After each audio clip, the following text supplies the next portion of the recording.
ഞാൻ ജീവിതം തുടങ്ങിയപ്പോഴത്തേന് വളരെ അടുപ്പമുള്ളവരും അടുപ്പമില്ലാത്തവരായിട്ടുള്ള കുറേ പേര് എൻ്റെ അടുത്ത് കുറേ പണം വാങ്ങിച്ചുകൊണ്ട് പോയിട്ട് തിരിച്ചു തരാതെ എന്നെ കഷ്ടപ്പെടുത്തി. അനുഭവങ്ങൾ ഇപ്പോഴും അനുഭവിച്ചുകൊണ്ടിരിക്കുകയാണ്. അത് പുറത്തുനിന്ന് വാങ്ങിച്ചു കൊടുത്തതിൻ്റെ അവർക്ക് കടം കൊടുക്കാനായിട്ടൊക്കെയാണ് ഞാൻ ഇപ്പോൾ ജീവിച്ചുകൊണ്ടിരിക്കുന്നത്. അത് മറക്കാനാണ് ഞാൻ ശ്രമിച്ചുകൊണ്ടിരിക്കുന്നത്. അതിനെക്കുറിച്ച് ആലോചിച്ചുകൊണ്ടിരുന്നിട്ട് എൻ്റെ നാളെകൾ നടക്കില്ല. നാളെകൾ എങ്ങനെ നന്നാക്കാമെന്ന് ഞാൻ ചിന്തിച്ചുകൊണ്ടിരുന്നെങ്കിൽ എൻ്റെ നാളെകൾ എൻ്റെ കൂടൊപ്പം വരുള്ളൂ. ഞാൻ അവർ നഷ്ടപ്പെടുത്തിയതിനേക്കാൾ കൂടുതൽ കാശ് എനിക്ക് അധ്വാനിച്ചുണ്ടാക്കാൻ പറ്റിയാൽ എനിക്കും തിരിച്ചു വിടും. സുഹൃത്തുക്കളൊക്കെ ഒരുപാടുള്ള ഒരു വ്യക്തിയാണോ താങ്കൾ? സുഹൃത്തുക്കൾ കുറവാണ് എന്ന് പറഞ്ഞാൽ എനിക്ക് പരിചയക്കാരാണ് കൂടുതലുള്ളത്. സുഹൃത്ത് എന്ന് പറയുമ്പോൾ ഹൃദയത്തോട് ചേർന്ന് നിൽക്കും. സുഹൃത്തുക്കൾ 4-5 പേരും അന്ന് ഫോൺ ചെയ്ത് കഴിഞ്ഞാൽ ആ ചെവി എനിക്ക് വേണ്ടി കാത്തിരിക്കും എന്ന് ഉറപ്പുള്ള 4-5 പേരുള്ള പാതി വഴിക്ക് വെച്ച് ചിലർ ജീവിതം അവസാനിപ്പിച്ച് പോകാറുണ്ട്. ഒരു സുഹൃത്തുണ്ടെങ്കിൽ ആ മൊമെന്റ് അങ്ങ് പാസ് ചെയ്ത് പോയിട്ട് ജീവിതം മുന്നിൽ കിടക്കില്ല. നമ്മൾ എന്തിനാണ് കളഞ്ഞിട്ട് പോയി? ഒരുപാട് ഓപ്ഷൻസ് ഉള്ള ഒരു ലോകത്ത് ജീവിച്ചിട്ട് നമ്മൾ ഒറ്റ ഓപ്ഷന് വേണ്ടി ജീവിതം കളയും. നമ്മൾ കൂളല്ലേ? ഞാൻ എത്ര പ്രാവശ്യം ദേഷ്യപ്പെട്ടാലും അവർ നാളെ എന്നെ വിളിക്കും. നമ്മൾ വിചാരിക്കും ഈ സീരിയൽ കഴിഞ്ഞാൽ ഇവരെ പേരും തിരിഞ്ഞ് എങ്ങനെ ഞാൻ വീട്ടിൽ പോയി കിടന്നു. അടുത്ത ദിവസം ഒന്ന് വിളിക്കുമ്പോഴത്തേക്ക് അവിടെ നിന്ന് ചോദിക്കുന്നത് ആരാ എന്നായിരിക്കും. ആ നമ്പരേ പോയി കഴിഞ്ഞു. വലിയ പാടാ എന്നെ സഹിക്കാൻ. ഒരു ഒറ്റ വാക്ക് പറയുമ്പോൾ ഞാൻ ഇന്നത്തെ തെറ്റും നാളത്തെ ശരിയുമാണ്. എന്തൊക്കെ ചില കുഴപ്പങ്ങളൊക്കെ ആരാണ് ഞാൻ.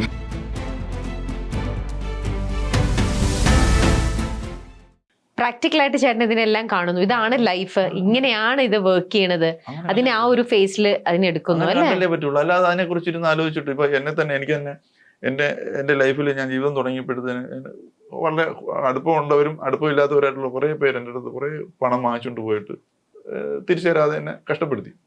മീൻസ് ഇപ്പോഴും അതിൻ്റെ ദുരനുഭവങ്ങൾ ഇപ്പോഴും അനുഭവിച്ചുകൊണ്ടിരിക്കുകയാണ്. അത് പുറത്തുനിന്ന് വാങ്ങിച്ചു കൊടുത്തതിൻ്റെ അവർക്ക് കടം കൊടുക്കാനായിട്ടൊക്കെയാണ് ഞാൻ ഇപ്പോൾ ജീവിച്ചുകൊണ്ടിരിക്കുന്നത്. ലക്ഷങ്ങളാണ്, പറയുമ്പോൾ വലിയ എമൗണ്ടാണ്. ഞാൻ അതിനെക്കുറിച്ച് ആരെങ്കിലും എൻ്റെ അടുത്ത് വന്നിട്ട് എന്നാലും അവർ അങ്ങനെ ചെയ്തല്ലോ, നീ എന്ത് പണിയാണ്? ഞാൻ പറയും ആ സബ്ജക്റ്റ് വിടാവോ, നിങ്ങൾക്ക് വേറെ വല്ലതും പറയാമോ? ഞാൻ അത് മറക്കാനാണ് ഞാൻ ശ്രമിച്ചുകൊണ്ടിരിക്കുന്നത്. അതിനെക്കുറിച്ച് ആലോചിച്ചുകൊണ്ടിരുന്നിട്ട് എൻ്റെ നാളെകൾ നടക്കില്ല. നാളെകൾ എങ്ങനെ നന്നാക്കാമെന്ന് ഞാൻ ചിന്തിച്ചുകൊണ്ടിരുന്നെങ്കിൽ എൻ്റെ നാളെകൾ എൻ്റെ കൂടൊപ്പം വരുള്ളൂ.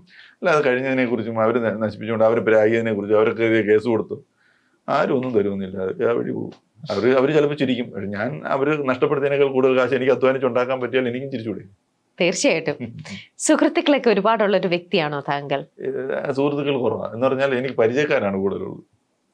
എല്ലാ സ്ഥലത്തും പരിചയക്കാരുണ്ട്. പക്ഷെ ഇവരെ ആരും സുഹൃത്തുക്കളായിട്ട് നമുക്ക് അങ്ങനെ പോകണം. സുഹൃത്ത് എന്ന് പറയുമ്പോൾ ഹൃദയത്തോട് ചേർന്ന് നിൽക്കും. സുഹൃത്തുക്കൾ 4-5 പേരേ ഉള്ളൂ. ഞാനൊരു പ്രാവശ്യം എനിക്കൊരു വിഷമം വന്നു കഴിഞ്ഞാൽ അന്ന് ഫോൺ ചെയ്ത് കഴിഞ്ഞാൽ ആ ചെവി എനിക്ക് വേണ്ടി കാത്തിരിക്കും എന്ന് ഉറപ്പുള്ള 4-5 പേരേ ഉള്ളൂ. അത് പല സ്ഥലങ്ങളിലായിട്ടുണ്ട്.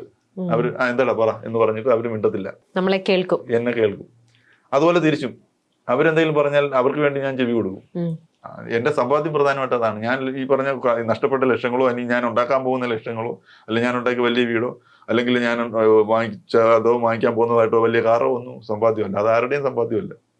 സമ്പാദ്യം ശരി, കാരണം പാതി വഴിക്ക് വെച്ച് ചിലർ ജീവിതം അവസാനിപ്പിച്ച് പോകാറുണ്ട്. വളരെ അടുപ്പമുള്ള ഒത്തിരി പേര് പോയിട്ടുണ്ട്. അപ്പോൾ ഞാൻ ആലോചിച്ചിട്ടുണ്ട്, ഇവർക്കാർക്ക് ഒരു സുഹൃത്തില്ലേ എനിക്കൊരു വിഷമം വന്നാലും ഒന്ന് ഷെയർ ചെയ്യാൻ.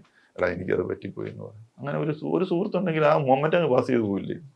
ശരിക്കും ജീവിതം മുന്നിൽ കിടക്കില്ല. നമ്മൾ എന്തിനാ ഇത് കളഞ്ഞിട്ട് പോകുന്നത്? നമുക്ക് ഒരുപാട് ഓപ്ഷൻസ് ഉള്ള ഒരു ലോകത്ത് ജീവിച്ചിട്ട് നമ്മൾ ഒറ്റ ഓപ്ഷന് വേണ്ടി ജീവിതം കളയും. നമ്മൾ ഫൂളല്ലേ? അങ്ങനെ ചെയ്യാൻ പാടില്ല. അതുകൊണ്ട് ഒരു സുഹൃത്ത് ഉണ്ടാകുക എന്നുള്ളതാണ്.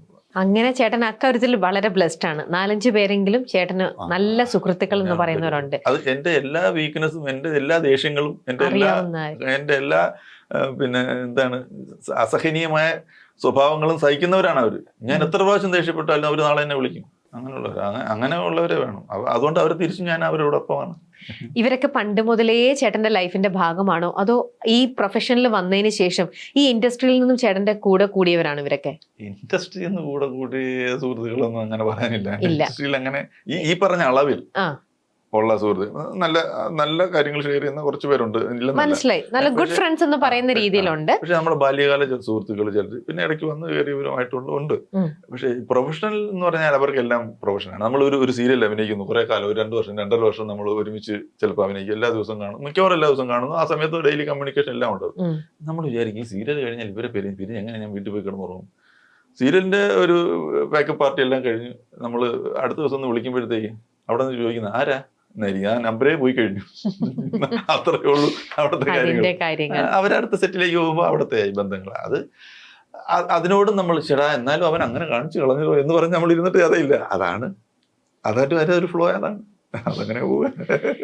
പൊതുവെ ഒരു പുതിയ ഒരു ഗ്രൂപ്പിലേക്ക് ചെന്ന് കഴിഞ്ഞാൽ ഇപ്പൊ രഞ്ജിത്താണ് എങ്ങനെയാ, വളരെ ഫ്രണ്ട്ലി ആണോ, എങ്ങനെയാ മറ്റുള്ളൊരു എല്ലാവരുമായിട്ട് പെട്ടെന്ന് സിറ്റുവേഷനായിട്ട് അഡാപ്റ്റ് ആവുന്ന ആളാണോ, എല്ലാവരുമായിട്ട് പെട്ടെന്ന് ഫ്രണ്ട്ഷിപ്പ് ക്രിയേറ്റ് ചെയ്യുന്ന ഒരു വ്യക്തിത്വമാണോ താങ്കളുടേത്? വലിയ പാടാ എന്നെ സഹിക്കാൻ. ഒരിടത്ത് ചെന്ന് കഴിഞ്ഞാൽ അങ്ങനെ ഒരു ഓൾഡ് മാൻ ഔട്ട് എന്ന് പറയുന്നല്ലോ, ഒരു എന്തൊക്കെയോ ചില കുഴപ്പങ്ങളുള്ള ഒരാളാണ് ഞാൻ. അതെന്തൊക്കെയാണ് രഞ്ജിത്തേട്ടൻ തന്നെ പറയുന്നത്? എന്താണ് എന്തൊക്കെയോ കുഴപ്പങ്ങളുണ്ടെന്ന്?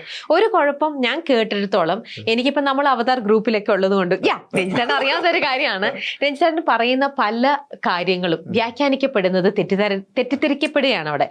രഞ്ജിത്തേട്ടൻ ചിലപ്പം രഞ്ജിത്തേട്ടൻ ഇന്റൻഷൻ നല്ലൊരു രീതിയിലായിരിക്കും ഒരു പക്ഷെ അവിടെ പറയുന്നുണ്ടാവുക, പക്ഷെ അത് കേൾക്കുന്ന മൂന്നാമതൊരാൾക്ക് അത് രഞ്ജിത്തേട്ടൻ ഉദ്ദേശിക്കുന്ന ഇന്റൻഷൻ ഒരിക്കലും ആർക്കും കിട്ടുന്നില്ല എന്നുള്ളതാണ് വാസ്തവം. അത് മിസ്ഇന്റർപ്രറ്റ് ചെയ്ത് താങ്കളിലേക്ക് താങ്കൾ പോസിറ്റീവായിട്ട് ചിന്തിക്കുന്ന കാര്യങ്ങൾ പലപ്പോഴും നെഗറ്റീവായിട്ട് വന്ന് അടിക്കുന്നു. അത് രഞ്ജിത്തേട്ടൻ അറിയുന്ന ഒരു കാര്യം തന്നെയാണ് അല്ലേ? അങ്ങനെ ജീവിതത്തിൽ ഒരുപാട് പ്രാവശ്യം സംഭവിച്ചിട്ടുണ്ട്. ഞാൻ എന്നെ കുറിച്ചൊന്ന് ഒരു ഒറ്റ വാക്ക് പറയുമ്പോൾ, ഞാൻ ഇന്നത്തെ തെറ്റും നാളത്തെ ശരിയുമാണ്. ഇന്ന് ഞാൻ പറയുന്നത് രമ്യക്ക് ചിലപ്പോൾ ഒരു വിഷയത്തെ സംബന്ധിച്ചോ അല്ലെങ്കിൽ എന്നെ കുറിച്ചോ അല്ലെങ്കിൽ രമ്യയെ കുറിച്ചോ ഞാൻ പറയുന്നത് കേൾക്കുമ്പോൾ ഇന്ന് തെറ്റായിട്ട് തോന്നും. നാളെ കുറച്ച് ദിവസം കഴിയുമ്പോൾ രഞ്ജിത്തേട്ടൻ എന്ന് പറഞ്ഞ ശരിയാണെന്ന് രമ്യ പറയും. അങ്ങനെ ഉള്ള അനുഭവങ്ങൾ ഒരുപാട് പ്രാവശ്യം എൻ്റെ ലൈഫിൽ ഉണ്ടായിട്ടുണ്ട്. അപ്പോൾ ആ പെട്ടെന്ന് പറയുമ്പോൾ അതിൻ്റെ പറയുന്നതിൻ്റെ ടോണിൻ്റെ വ്യത്യാസമായിരിക്കാം, ചിലപ്പോൾ അത്രയും കടന്ന് ചിന്തിക്കാത്തത് കൊണ്ടാവാം അത് ശരിയല്ല, അയാൾ പറഞ്ഞ് ശരിയല്ലെന്ന് അന്നേരം തോന്നും.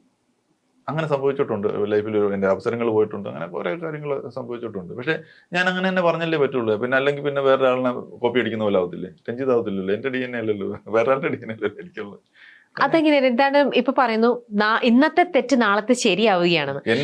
ഞാൻ ഇന്നത്തെ തെറ്റും നാളത്തെ ശരിയും അതാ പറഞ്ഞേ. അങ്ങനെ എന്ന് പറയുമ്പോൾ ഫ്യൂച്ചറിൽ നടക്കാൻ പോകുന്ന കാര്യമാണ്, പിന്നീട് നടക്കാൻ പോകുന്ന. അപ്പൊ അവിടെ ചേട്ടൻ അവിടെ എന്താ പറയാ, നമ്മള് നേരത്തെ മുൻകൂട്ടി പറയാന്ന് പറയില്ലേ ഒരാളുടെ ഇത് കണ്ടിട്ട്, അങ്ങനെ ഒരു പ്രവചനമല്ല, പക്ഷെ നാളത്തെ എന്തായിരിക്കും നമ്മൾ ഒരു ദീർഘവീക്ഷണം. യെസ്, അതാണോ അപ്പൊ അവിടെ ദീർഘവീക്ഷണം ഉണ്ടാവും. കാരണം നമ്മുടെ ഈ ജീവിതാനുഭവങ്ങളിൽ നിന്ന് നമുക്ക് കിട്ടിയ ഒരു ഇത് വെച്ചിട്ട് നമ്മൾ ചിലപ്പോൾ പറയുന്നത് ഇത് പോക്ക് ശരിയല്ല, ഇത് സംഭവിക്കാൻ സാധ്യതയുണ്ട്.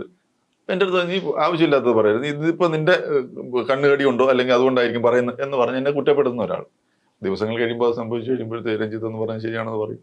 അങ്ങനെ പറഞ്ഞിട്ടുണ്ട്. അത് ഒരു സംഭവത്തെ കുറിച്ചാകാം, ചിലപ്പോൾ ഒരു വ്യക്തിയെ കുറിച്ച് പറയുമ്പോഴും അങ്ങനെ സംഭവിച്ചിട്ടുണ്ട്. അതൊക്കെ ശത്രുത ഉണ്ടാക്കിയിട്ടേ ഉള്ളൂ. ആവശ്യമില്ലാതെ ഒരുപാട് ശത്രുക്കളുള്ള ഒരു മനുഷ്യനാണ്. ആ ഒരു തിരിച്ചറിവും രഞ്ജിത്തേട്ടനുണ്ട്. ഒരുപാട് ശത്രുതയുണ്ട്, ഞാൻ പറയുന്നതൊക്കെ മറ്റുള്ളവർക്ക് ശരിയായിട്ട് തോന്നുന്നില്ല അല്ലെങ്കിൽ ഇതാണെന്നൊക്കെ. അപ്പോൾ നമ്മളിലെ ഒരു കുറവ്, അതൊരു കുറവ് തന്നെ ആയിട്ടോ അല്ലെങ്കിൽ എന്തായാലും അത് മറ്റുള്ളവരിലേക്ക് നല്ല രീതിയിലല്ല പോണത്, രഞ്ജിത്തേട്ടനും നല്ലതല്ല സംഭവിക്കുന്നത്. അപ്പോൾ ആ ഒരു മാറ്റത്തിൽ നിന്ന് മാറണമെന്ന് ഒരിക്കലും തോന്നിയിട്ടില്ലേ? ചിലപ്പോഴൊക്കെ ബോധപൂർവ്വം കൺട്രോൾ ചെയ്യപ്പെട്ടിട്ടുണ്ടാവാം, ഉണ്ടാവാന്നല്ല ഉണ്ട് ചിലപ്പോഴെങ്കിലും. പക്ഷെ അത് പൂർണ്ണമായിട്ടും നമുക്ക് മാറ്റണമെങ്കിൽ നമ്മളത് പാടെ മാറില്ല. എൻ്റെ എല്ലാ ബ്ലഡും എടുത്ത് മാറ്റിയിട്ട് വേറൊരു ബ്ലഡ്, അല്ലെങ്കിൽ ചിന്തകൾ തലച്ചോറ് എടുത്ത് മാറ്റിയിട്ട് വേറെ തലച്ചോറൊക്കെ എടുത്ത് വിറ്റേണ്ടി വരുമോ പൂർണ്ണമായിട്ട് മാറാം? അതങ്ങനെ പറ്റില്ലല്ലോ. എങ്ങനെ മാറാൻ പറ്റും? എത്ര മാറാൻ പറ്റും? രമ്യക്ക് ബേസിക്കായിട്ടുള്ള സ്വഭാവമുണ്ട് അല്ല, എന്നാലും മാക്സിമം ഒരു ലിമിറ്റ് വരെ നമുക്ക് മാറാൻ പറ്റും അല്ലേ? ബോധപൂർവ്വം, അതാ ഞാൻ പറഞ്ഞു, ബോധപൂർവ്വം ചില കാര്യങ്ങൾ അവിടെ നിർത്ത് എന്ന് നമ്മുടെ ഉള്ളിൽ ഇരുന്ന ഒരാളിനെ കുറെ അങ്ങനെ പറയാതിരുന്നിട്ടുണ്ട്, സൈലന്റ്. അത് പിന്നെ ഈ പറഞ്ഞല്ലോ, ഒരു ഗ്രൂപ്പിൽ ചെല്ലുമ്പോൾ പെട്ടെന്ന് സിങ്ക് ആകുമോ ബ്ലെൻഡ് ആകുമോ എന്ന് ചോദിച്ചാൽ പലപ്പോഴും അത് ഇച്ചിരി പാടാണ്. കാരണം എനിക്ക് എൻ്റെതായ ചില ചിട്ടകൾ കുറച്ച് സിമ്പിളായിട്ട് പറഞ്ഞ സമയത്ത് ആഹാരം കഴിക്കുക എന്നുള്ളതിൻ്റെ ഒരു നിർബന്ധമാണ്. വിശന്ന് കഴിഞ്ഞാൽ ഞാൻ പിന്നെ മറ്റേ പരിസ്ഥിതി പോലെയാണ്, ഞാൻ പിന്നെ ഭ്രാന്താവും. അപ്പൊ വിശക്കാതിരിക്കാൻ കൃത്യമായിട്ട് ആഹാരം കഴിക്കണം. അപ്പൊ ഇത് എത്ര ഗ്രൂപ്പിൽ നിന്ന് ചിലർക്ക് 1 മണിയായാലും 2 മണിയായാലും 3 മണിയായാലും വിശക്കത്തില്ല, അവർക്ക് സംസാരിച്ചാൽ മതി. ഞാൻ നിന്റെ ഒന്നും കൂടെ ഇരിക്കാൻ എനിക്ക് സമയമില്ല, എനിക്ക് സമയം ഭക്ഷണം കഴിക്കണം പോകണമെന്ന് പറഞ്ഞിട്ട് അവിടെ ചിലപ്പോൾ ഇറങ്ങി പോകാറുണ്ട്.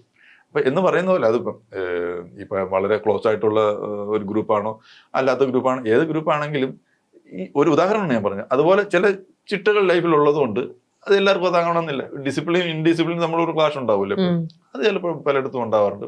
അതാ ഞാൻ പറഞ്ഞ ഞാൻ പറഞ്ഞ ചില സുഹൃത്തുക്കളില്ലേ, എൻ്റെ ഈ ചിട്ടകളോ എൻ്റെ ഈ രീതികളോ ഒക്കെ അറിഞ്ഞുകൊണ്ട് അവർ എന്നെ ഇഷ്ടപ്പെടുന്നതുകൊണ്ടാണ് അങ്ങനെ അത് പോകുന്നത്. നീണ്ട കാലം, എത്രയോ കാലമായി. അപ്പൊ പെട്ടെന്ന് ബ്ലെൻഡ് ആയില്ല, പക്ഷെ ബ്ലെൻഡ് ആയി കഴിഞ്ഞാൽ പിന്നെ അവിടെ കിടന്നോളൂ.